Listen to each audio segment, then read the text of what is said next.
last face. From this table, from your right to your left, Matt Palmieri, producer.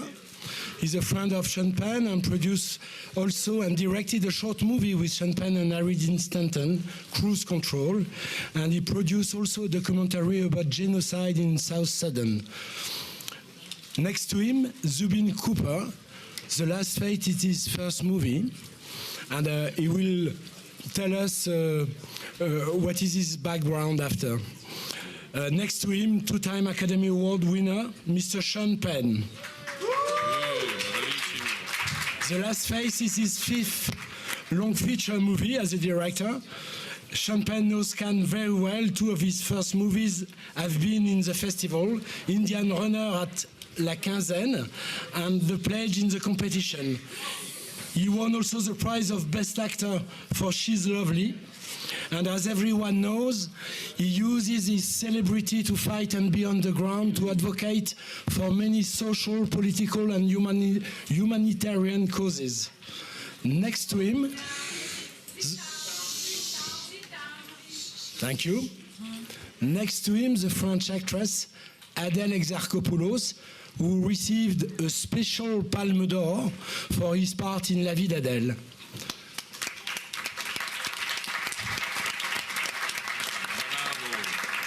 Next to her, the Academy Award winner, the Spanish actor Javier Bardem, who won also a prize of Best Actor in Cannes for Beautiful, d'Alejandro Iñárritu, and who is also an activist and champion of refugees. Next to him, the Academy Award winner, the South African actress Charlize Theron, who was here last year with Mad Max Fury Road, and who is very involved in the fight for peace and against AIDS in Africa. Next to her, the French actor Jean Reno,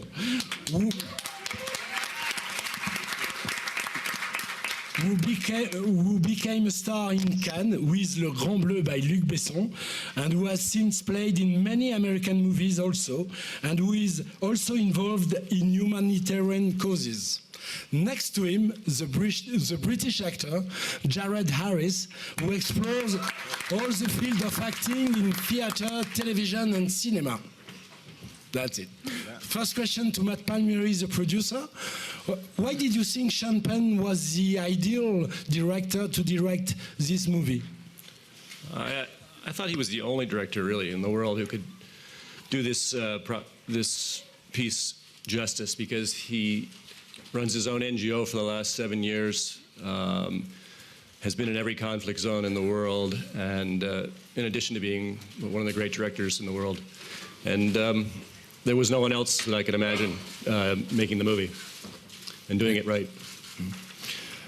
Sean Penn, were you interested in the project because it was for you the opportunity to mix the exploration of feelings and emotion, who are the strengths of your movies, and your preoccupation for humanitarian causes?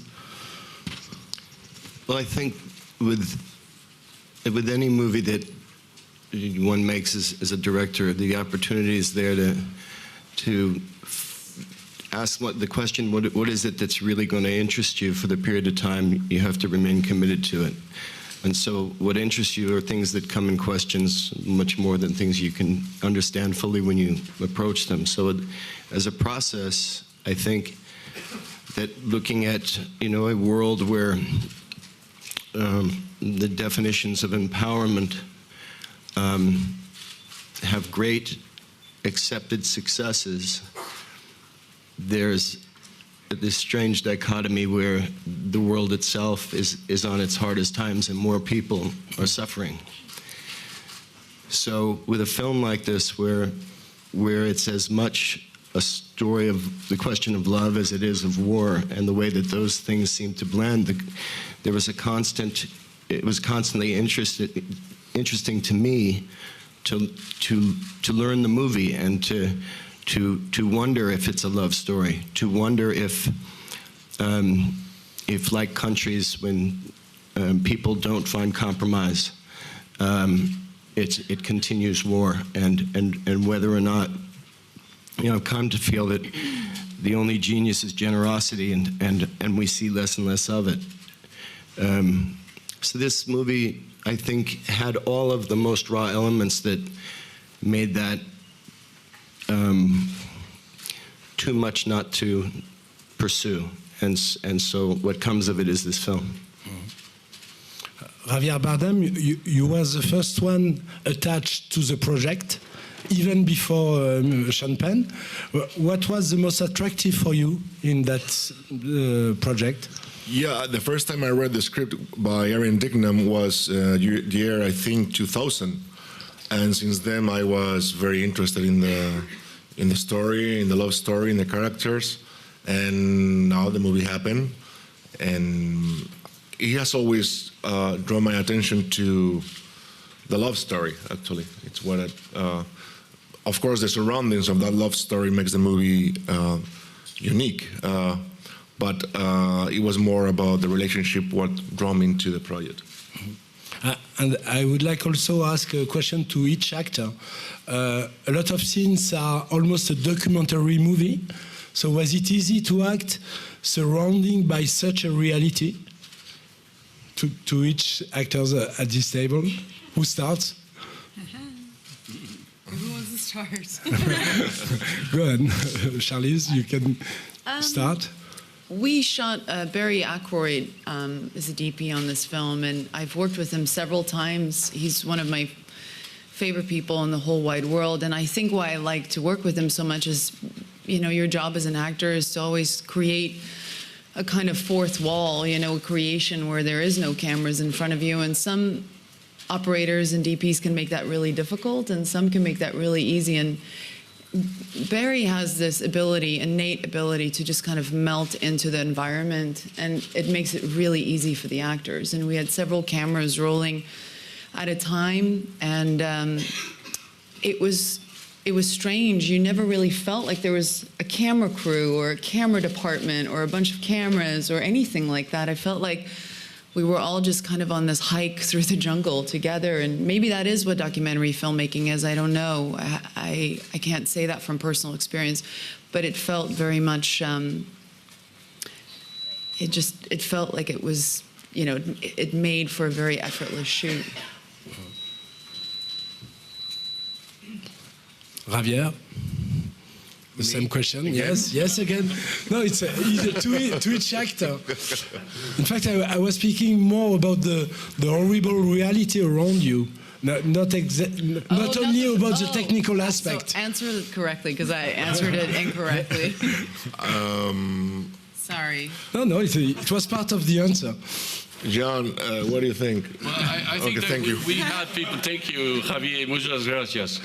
Voy a hablar en español. No, I'm going to speak in English. We were helped by doctors, by surgeons, right? Yeah. Turrets. Yeah. And thanks God, because it was difficult to believe in yourself operating on somebody in the middle of the night. But as she said, the technical crew helped us, because we didn't feel that we were doing a movie. We were in the middle of the night in the jungle, trying to save a baby and his mother. With flashlight. Yeah, and I surprised myself, and I surprised Javier doing very medical gestures, right? And I believe it. I believe in that. Mm-hmm. And when I saw the movie, I thought, wow, I'm a doctor. Yeah, I can do that. So if somebody is here, I'll come. We come and we help you. You're not a doctor. No, I'm not. Thank you. Adèle? Moi, j'ai pas eu des scènes avec.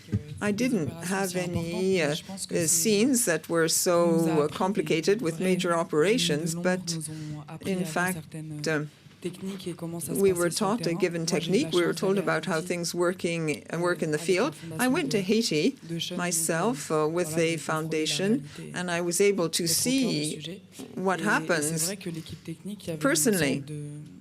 The technical team Enfin, on se sentait tellement proche de la réalité que c'était facile. Donc, was fabulous. We were so close to reality that it became easy.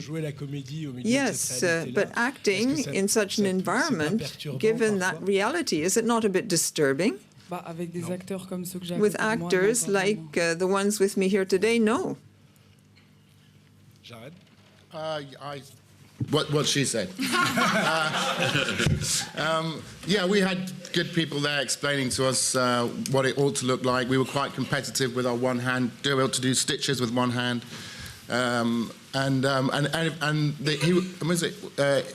He'd pull out his camera and he'd show you photographs of real operations that he'd done as well. So just when you thought, gosh, this looks really real, and it's, you know, I don't know how I can handle it, he'd show you these sort of fairly stunning pictures of.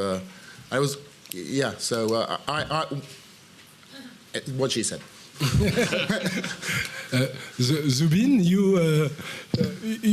can you tell us about your background before the movie?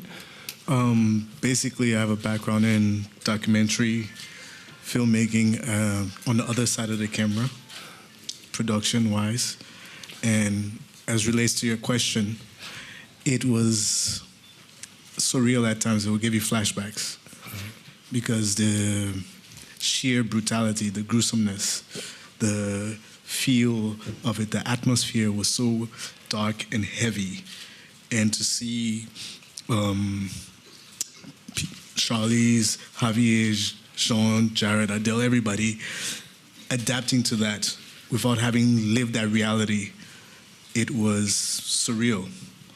But that's what gives the movie the weight and tenor that makes it so haunting and realistic that when you see it, it will touch your soul. Thank you. Première question. First question. A man there. Hi there, Sam Crichton from the Daily Mail. Mr. Penn, you obviously have proven yourself to be a fantastically talented director. I mean, Into the Wild is a phenomenal piece of cinema. With this film, The Last Face, while it deals with extremely important issues, and I commend you for looking at them, the critical response immediately has been far more mixed. Some of the concerns that have been raised, the fact that these important issues have been perhaps subsumed behind the love story rather than being particularly dealt with. And I wanted to see if A, if those sort of concerns matter to you, and B, if you had a response to them. Well, I've finished the film, so it's not a discussion that I think I can be of any value to. I stand behind the film as it is, and certainly everybody is going to be well entitled to their response. Monsieur. Rodrigo Fonseca from TV Globo Brasil.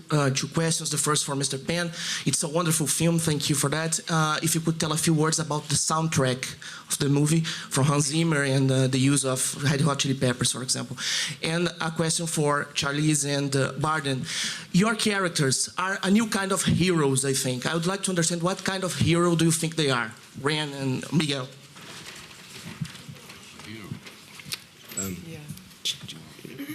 Shall I talk about the music quickly and then? Yes. Hans Zimmer and I had worked together before. He's an extraordinary composer. Hans, and we had talked very early on that we wanted to let to avoid what we would call cultural imperialism and not necessarily go and compose African music with a story that is particularly focused in terms of the primary relationship on either in one case a white South African but a non-African in the other, and in Africa. So it's the music was always to track the restlessness of people like this, the characters in that way. The African songs were just an inconsistency that I tend to like, and the songs were lovely songs. But to find a kind of cohesion and to like I was saying before, to keep moving back and forth in wondering who these people really at their core are to each other, and who they are in the kind of lives that they choose to live to themselves, and whether that changes during it. So those were the kind of operating ideas behind it, and separate from that, I would just say that Hans's poetry had license to do what it had to do. Thank you. Question for Javier and Charlize. Oh. Okay. Heroes? I don't know. For me, heroes, I don't know. Normal people that are trying to feed their kids with a horrible salary or the unemployment, those are heroes. The people that we portray in this movie, I would say that the big responsibility as an actor in this movie was to not betray what they do for a living. I mean, they are being bombed as we speak in Syria. The last pediatrician in Syria was killed, which, by the way, nobody has taken the blame for. And, I mean, if those people are not heroes, then...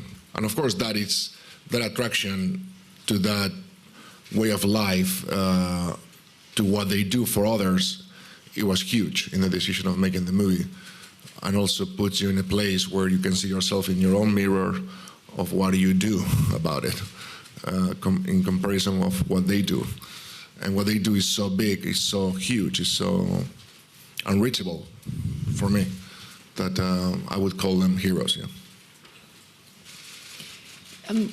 I feel like from the outside you can view a lot of these people who work in these brutal circumstances. I certainly do, and look at them with admiration and respect for the dedication that they give of their entire life to go and spend every second for long periods of time in places of conflict and pain and suffering. But the ones that I've met, if you said to them, I think you're a hero, I don't think that's why they do it, and I don't think they would think of themselves that way. I think that's what's actually the true beauty of it. There's no ego in it. I think they're there just as human beings, and there's an interconnectedness that they feel with the people that they're working with and living with and trying to help, that puts them on such an equal footing. And I can't even imagine somebody saying to Ren, I think if somebody said to her, you're a hero, I think she'd laugh at that. I think that would be the last thing that she would even think of. And I think most of these people don't think in those terms at all.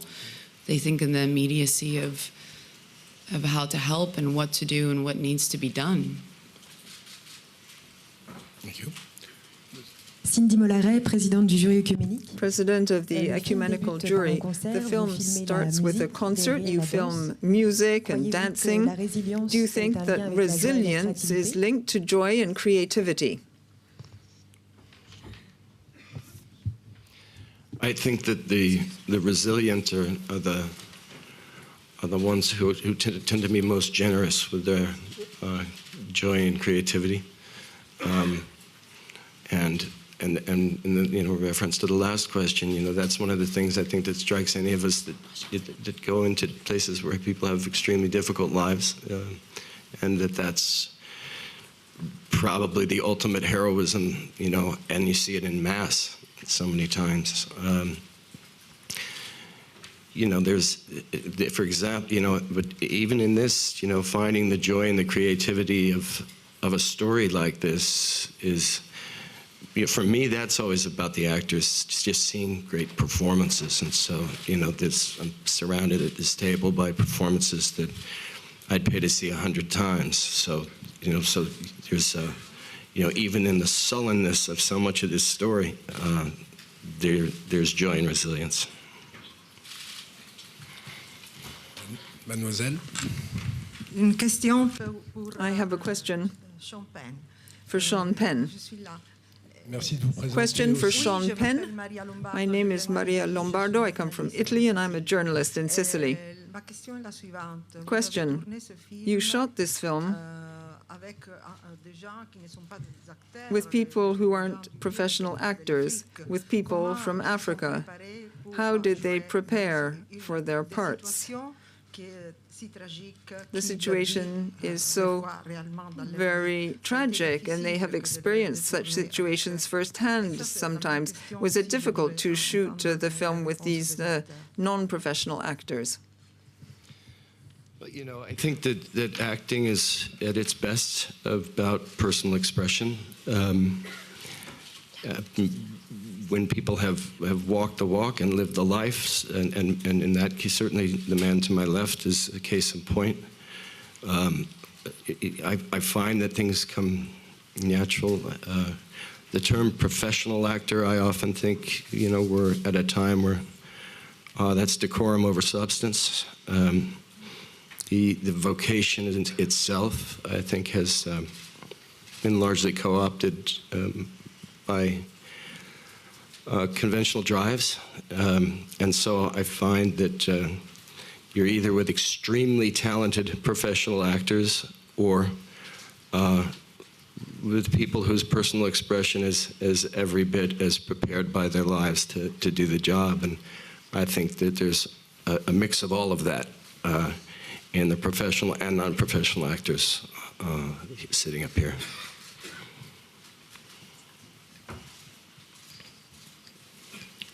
The question was also for the actors to work with non-professional African people who lived almost what they were acting. No? I never felt the difference. I mean, it's all about trying to make it organic, and if I find any differences, that they will always be much better than what I ever could do, because they've been there and they know what they're talking about, and you're trying to imagine when they've lived it in some way. But as Sean said, at the end, it's bringing people that care for what they're doing and try to make it organic. Charlize? I didn't really understand the question. I'm sorry.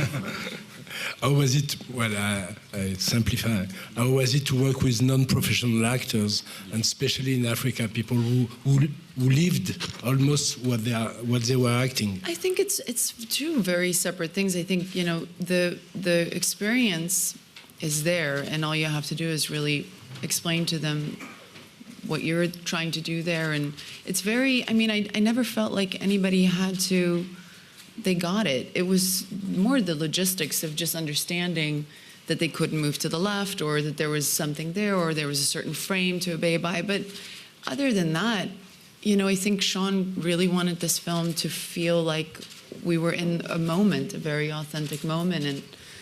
And I think everybody felt that and got that. I mean, it was impossible not to.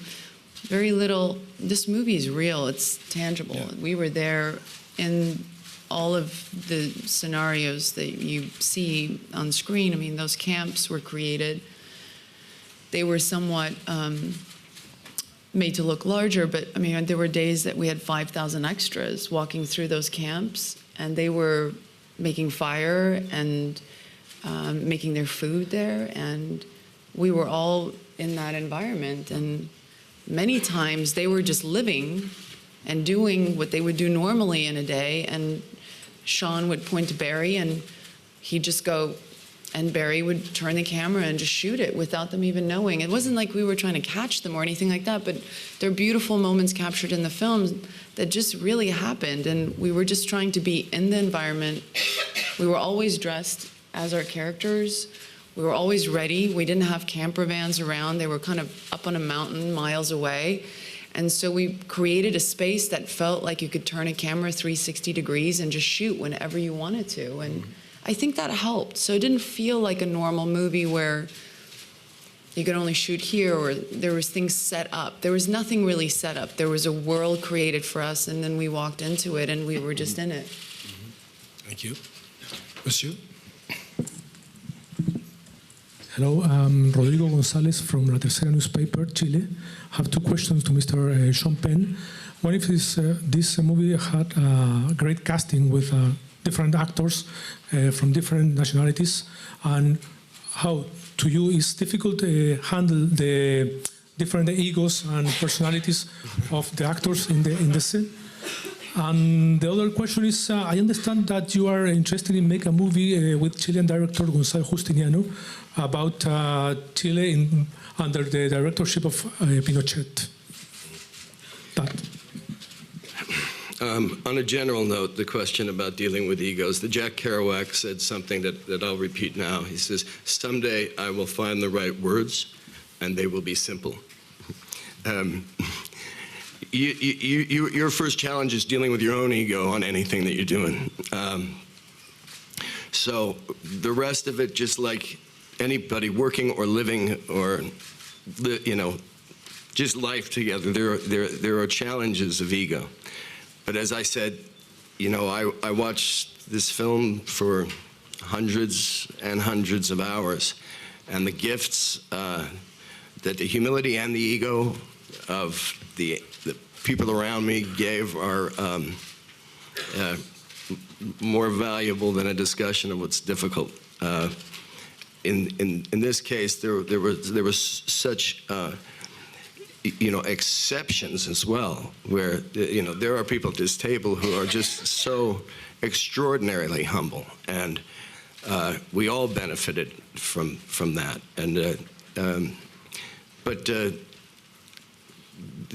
most importantly, there was each in their own personalities' way, everybody cared tremendously, and that's all you can ask. And on the other question, yes, I met him. I like him very much. That's a very valuable story. I don't, at the moment, have an involvement in it. Yeah. Hello, Catherine Shord from The Guardian. Congratulations on the film. I wondered if, firstly, the West, to quote the film, the West can stop this kind of conflict if it gets involved in the right way. And also I wondered if it was possible to draw a link between the opening scene in which Charlize's character explains why it's important to entertain people in order for them to listen, and whether you could draw a parallel between that and the experience of making the film in terms of the story of white outsiders in Africa. Thank you. I think it's important to entertain if entertainment is not synonymous with Donald Trump's behavior. Too much of film is today, I think. I think that we've lost sense of there's almost Greek tragedy is almost forgotten. What the hunger is now, I find, is pulling us away from our humanity a lot of the time. But to find beauty in things is the way to fix things. I just think that what we're calling beauty today is largely a perversion of it, and that's lamentable. Mademoiselle. Hi, my name is Inger Merete Olsen from Norwegian newspaper Dagbladet. Congratulations on the film. I have two questions for Mr. Penn. There seemed to be an indication in the film that being in this conflict zone make people feel more alive, maybe even more passionate. Is that your impression, that being in areas as these heightens people's emotions in some way? And also, I think if you could comment on the choice of Charlize Theron in the main role and why you found her to be the right choice and what it was like directing her. Thank you. The occupation is a very high stimuli one. It tends to draw people who have a certain relationship with hunger for adrenaline. Certainly, the intimacies that are created in risky situations, or whether they be creative or life-threatening, are not a new story. Everybody has some relationship with that. Propinquity is a word that's used in the film. But there are a lot of contributing factors to the things that make us tick, and I do think that you do find, I have found, working and working with people in the field, that there's certainly a part of what drives them is it's not all altruistic, it's chemical. As far as Charlize in the film, it was a script that I was familiar with for a very long time, and then when I read it again,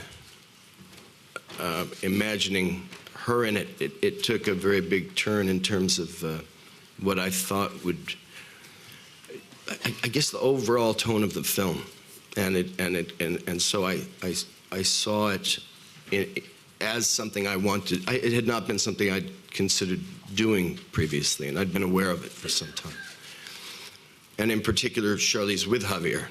I thought that they, well, I don't want to talk too much about that because I feel so strongly that it's in the film and shows, and I want people to see that. Like I said, I'm just a fan of great performances, and that's what they are. Thank you. Hello, Hugues Daillet, Belgian TV. It's a question for Mr. Penn. You mentioned the importance of entertainment. I would like to talk briefly about competition because many American directors choose to come in Cannes out of competition, like this year, Jodie Foster, Steven Spielberg, for instance. But you seems to like competition. You were president of the jury here in Cannes some years ago, and this time you choose to put this movie in competition. What's your feeling about competition in cinema and the importance of the Cannes competition? Thank you. I can answer the first part of the question. I don't know if I can answer the second part. I'd have to think about it a lot. I don't know if I've ever thought about what makes competition important or whether or not I have a strong relationship with the competition. Coming here as a part of the jury, that was the best Cannes experience I ever had. But partly because as Americans, unless we really pursue it, we have a very monocultural selection of films that we see. And to come to Cannes and to, kind of be forced to go to two movies a day for a couple of weeks and, realize, oh, we are not better than a Filipino director, and to be able to be exposed to that stuff, and not just the special movie that makes it to the United States or has a great French star in it or so on, but to really get a sense of what's going on with, world cinema. That was a great experience. I don't, and then, to be able to have an opinion about something and voice it with a few people and say, rah-rah to it, that's some fun. Being in competition is having this movie seen and responded to. I haven't seen a single other film that's here, so I don't even know what the competition is. I just know that it's 7 o'clock tonight, the movie starts, and when it's over, my work is done. Okay, merci beaucoup. Thank you very much. And all the best for the screening tonight. Thank you. Thank you.